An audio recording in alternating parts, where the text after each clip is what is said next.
안녕하십니까. 세무법인 에스크로 대표 정인태입니다. 드디어 제 원래 직업인 세무사로서 세금을 절감해서 돈을 버는 방법에 대해서 이야기할 때가 됐습니다. 종합소득세 신고 이야기죠. 자, 오늘도 일반인 한 분이 나오셔서 화면에는 나오지 않지만은 질문을 통해 가지고 실무적인 부분을 구체적으로 이야기를 들어보도록 하겠습니다. 질문하시죠.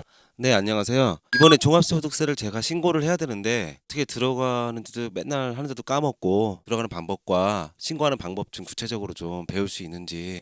그러면요. 네네네. 그래서 우리가 뭐 포털 사이트 중에서 검색 사이트 아무래도 들어가가지고 뭐 이렇게 종합소득세 신고 이렇게 딱 치는 거죠. 그러면은 밑에 다다닥 뜹니다. 그죠? 뭐 제일 먼저 뜨는 게 뭐예요? 뭐 연관 검색어 뜨고 국세청 홈택스라고 뜹니다. 이게 www.hometax.co.이 아니라 go죠. government니까 go.kr 이렇게 뜹니다. 그죠? 여기로 딱 누르고 들어갑니다. 그죠? 누르고 들어가면 화면이 딱 뜹니다. 그죠? 홈택스, 국세청 홈택스 이렇게 나옵니다. 누가 빵긋빵긋 웃고 원할 뭐 이렇게 나오죠. 그죠? 그다음에 우리는 어디로 들어가냐? 종합소득세 신고죠. 근로 자녀 장려금 이런 거 아니죠. 홈택스 홈페이지 아니고요. 종합소득세 신고로 바로 가기로 누릅니다. 그죠? 그러면 뭐가 떠요? 또 회원 로그인, 그죠? 회원 로그인 중에서 우리는 공인인증서가 다 있어요, 그죠? 공인인증서 뭐 은행에서 발급받는 거 뭐 다 가능합니다, 그죠? 공인인증서로 로그인을 해가지고 공인인증서로 들어가시면 전혀 문제가 없이 들어갈 수가 있습니다. 그래서 사용자 인증 선택 나오죠, 그 다음 화면에서요. 인증 방법을 선택하세요. 그러면 공인인증서로 인증할까? 휴대폰으로 인증할까? 신용카드로 인증할까?이죠. 공인인증서로 인증하는 게 제일 편합니다, 그죠? 휴대폰으로 인증 가능합니다. 그러니까 휴대폰 물론 국세청에 등록되어 있죠. 내가 그러면 경우에 가능한 겁니다. 자, 그렇게 해서 들어가시면 되고요. 처음 제일 먼저 이걸 딱 들어갔을 때 뭐가 뜨냐면 배너가 뜨죠. 맞춤형 신고 안내라고 뜨죠. 맞춤형 신고 안내. 귀하께서 본인의 인증서로 들어갔기 때문에 개인 화면이 뜨신 거라고 이해를 하시면 되죠. 예를 들어서 다른 분은 다르게 뜰 수도 있어요. 근데 본인은 어떻게 해요? 단일 소득, 단일 내지 복수 소득인데 단순 경비율 추계 신고서로 작성하실 것을 안내해 드리겠다라는 얘기가 뜨죠. 말이 더럽게 어렵네, 그죠? 단순 경비율 추계 신고서 무슨 얘기냐면은 단순 경비율이라는 게 있고 단순 경비율 이상의 기준 경비율이라는 게 있어요. 쉽게 얘기하면 단순 경비율은 내가 좀 매출이 적기 때문에, 그죠? 그죠?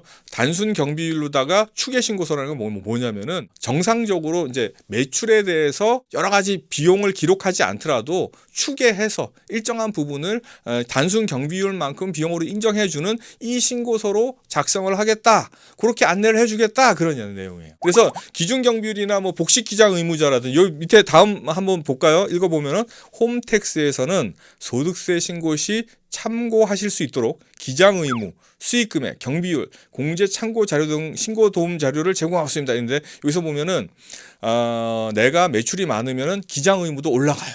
제일 기장 의무가 올라가는 게 복식 기장 의무자라는 게 있어요. 그죠? 그렇죠.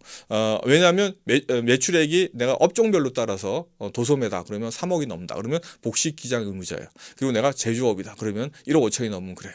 내가 서비스업이다 그러면 한 7,500 넘으면은 복식 기장 의무자라고 딱 뜨는 거예요. 그죠? 알아서 뜨죠. 작년 수익 금액이 이미 나와 있으니까. 그죠? 그런데 본인은 어때요? 단일 소득이고 단순 경비율로, 그죠? 할 수 있도록 하는데 기장 의무는 아마 아주 간편하게 장부를 작성하라는 간편 장부 의무자일 것 같아요. 그죠?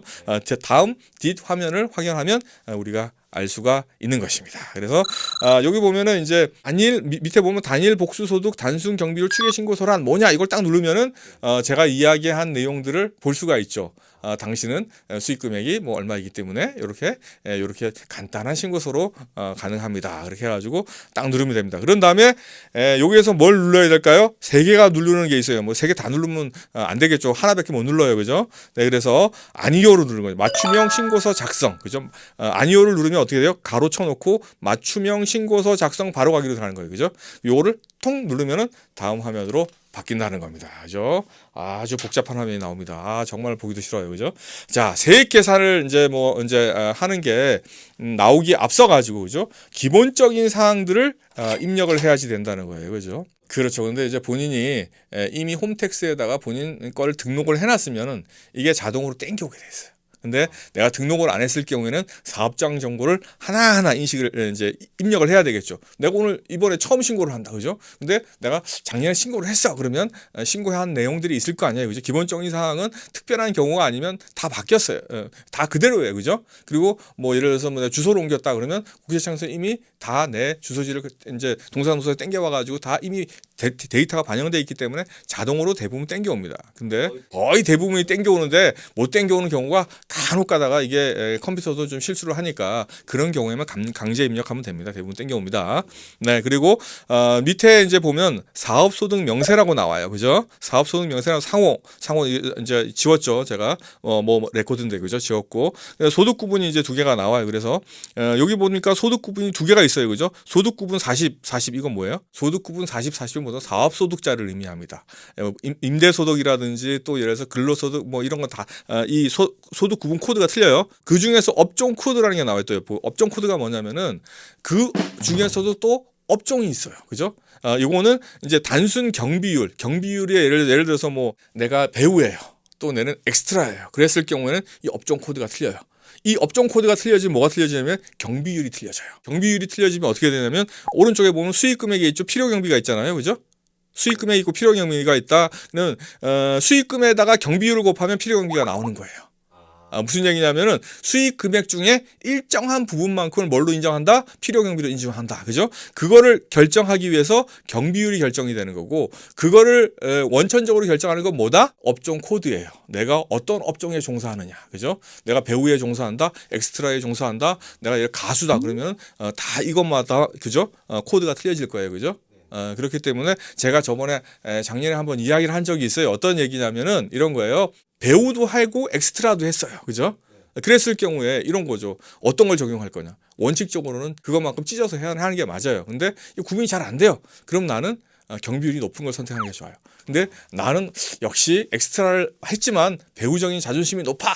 그렇기 때문에 난 배우로 할 거야. 그러면 어떻게 돼요? 경비율이 낮아요. 단순 경비율이. 그렇게 되면 어떻게 돼요? 필요 경비가 적어요. 그러면 어떻게 돼요? 소득 금액 오른쪽에 있는 게 높아져요. 그럼 나중에 세금 계산할 때 세금이 높아지는 거예요. 그러니까 이 경비율을 내가 업종을 뭘로 할 건지 대단히 민감하게 잘 생각해야 돼요. 그래야지 세금을 줄일 수 있어요. 내가 나는 배우지 이러면서 하면 어떻게 돼요? 세금 뒤지게 많이 냅니다. 그러니까 그런 부분들을 유의할 필요가 있다라는 거예요. 이 경비율 그래서 상당히 개념이 중요하니까 내가 경비율을 이게 정확하게 업종이 반영되는지 이런 걸 확인해야 돼요.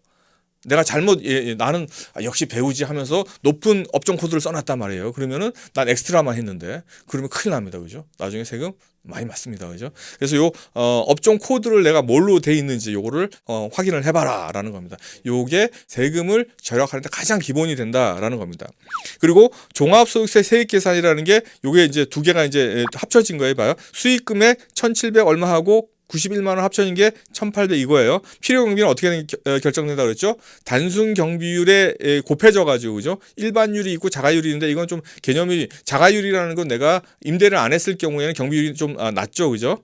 일반율은 내가 임대를 한 경우에 보통은 다 일반율 적용받아요. 그러니까 일반율로 특별한 경우가 아니면 다 적용받는다 이해하시면 되고, 일반율을 적용해서 경비를 해서 한 게 필요 경비로 나와 있어요, 밑에요. 그래서 종합소득금액은 뭐냐면은 수익 금액에서 필요 경비를 뺀 279만 3천 원, 그죠? 여기 위에 란에서 보던 소득 금액 245만 원 하고 33만 9천 원 요거 합친 거죠. 예, 요 합친 금액이 이렇게 돼서 소득 금액을 구하는 단계까지 왔다라는 거고요. 예, 밑에 34번 보면 소득 공제라는 얘기가 나와요. 소득 공제라는 거는 밑에 설명이 되겠죠. 그죠?